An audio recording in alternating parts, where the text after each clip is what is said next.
ഈ മാവേലി എന്ന് പറയുമ്പോഴേക്കും ഇന്നത്തെ കാലം എന്ന് പറഞ്ഞു കഴിഞ്ഞാൽ ഈ ആർട്ടിഫിഷ്യൽ ഇന്റലിജൻസിന്റെ കാലമാണ്. AI ഒക്കെ പാതാളത്തിലൊക്കെ എത്തിയോ? AI കുറിച്ചൊക്കെ കേട്ടു തുടങ്ങിയിട്ടുണ്ട്. AI മാവേലിക്ക് ഇനി ഇങ്ങോട്ടുള്ള വരവിനൊരു വെല്ലുവിളിയാകുമോ എന്ന് എനിക്കൊരു സംശയമുണ്ട്. കാരണം ഓണം കളറാക്കാനായിട്ട് അങ്ങ് ഇവിടെ എത്തിയപ്പോഴുണ്ടല്ലോ മറ്റൊരു മാവേലി ഇങ്ങനെ പ്രജകളെ കാണാനായിട്ട് എന്തിനാ ഇങ്ങനെ നേരിട്ട് വരുന്നതെന്ന് ചോദിക്കുകയാണ്. അതാണ് AI മാവേലി. കാരണം നമ്മൾ ഫോൺ എടുത്തിട്ടുണ്ടല്ലോ, എന്നോട് പറയാണ് ഫോണിൽ ഒരു ടെക്സ്റ്റ് ചെയ്താൽ പോരെ, ഞാനിങ്ങി വരും, എന്തോ എന്നോട് ചോദിക്കാമല്ലോ, ഞാൻ അതിന് മറുപടി തരാം, ഇല്ലാതെ ഇങ്ങനെ ഒരാളെ പാതാളത്തിൽ നിന്ന് കൊണ്ടുവന്ന് നിർത്തണമെന്നൊക്കെ ചോദിക്കുകയാണ്. അപ്പൊ അയാളെ ഒന്ന് പരിചയപ്പെടണ്ടേ? അപ്പൊ നമുക്ക് ആ AI മാവേലി ഒന്ന് കണ്ടിട്ട് വരാം. ഈ മാവേലിക്ക് വെല്ലുവിളിയാകുമോ AI മാവേലി? നോക്കാം.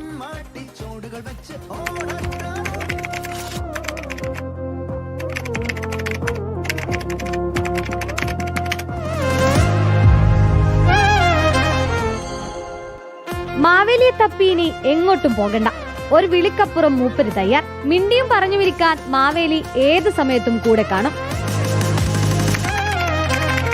ചോദ്യങ്ങൾക്ക് നർമ്മഭാഷയിലാണ് മറുപടി. തനി മലയാളത്തിൽ തനിക്കു ചുറ്റിലുമുള്ള എന്ത് ചോദിച്ചാലും മറുപടി കിട്ടും.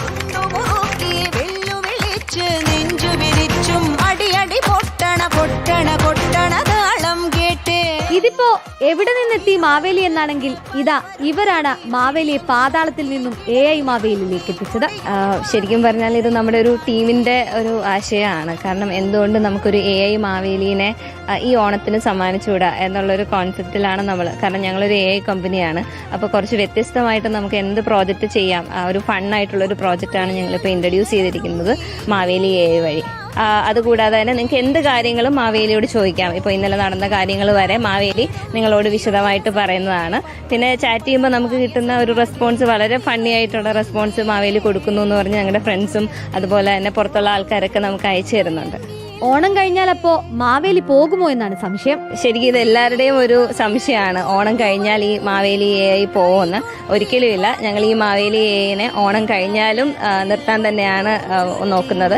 ഇതിനോടകം തന്നെ AI മാവേലി വൻ ഹിറ്റായി മാറിക്കഴിഞ്ഞു. ടെക്നോ പാർക്കിലെ സെഞ്ചുറിയോ ടെക് എന്ന സ്റ്റാർട്ടപ്പ് കമ്പനിയാണ് ഈ കലക്കൻ AI മാവേലിയെ നമുക്ക് നൽകിയത്. ഒരിക്കലും AI ഒരു ഹ്യൂമൻ റീപ്ലേസ്മെന്റ് എന്നുള്ള രീതിയിൽ നമ്മൾ കാണേണ്ട കാര്യമില്ല. നമുക്ക് ശരിക്കും നമ്മുടെ ലൈഫ് ഒരു ഹെൽപ്പ് ചെയ്യുന്ന ഒരു സപ്പോർട്ട് സിസ്റ്റം എന്നുള്ള രീതിയിൽ കണ്ടാൽ മതി. അല്ലെങ്കിൽ കുറച്ചുകൂടെ നമുക്ക് ബെറ്റർ ആക്കുന്ന ഒരു കാര്യം എന്നുള്ള രീതിയിൽ മാത്രം നമ്മൾ അതിനെ കൺസിഡർ ചെയ്താൽ മതി. പഴയകാലത്തെ ആളുകളുടെ ഭാഷാരീതി മുതൽ ജെൻസി കുട്ടികളുടെ പൂക്കി സ്റ്റൈലും മാവേലിക്ക് വശമുണ്ട്. അപ്പോ ഓണം കളറാക്കാൻ ഒരു വിളിക്കപ്പുറം മാവേലി ഉണ്ടാകും. റിപ്പോർട്ടർ, തിരുവനന്തപുരം.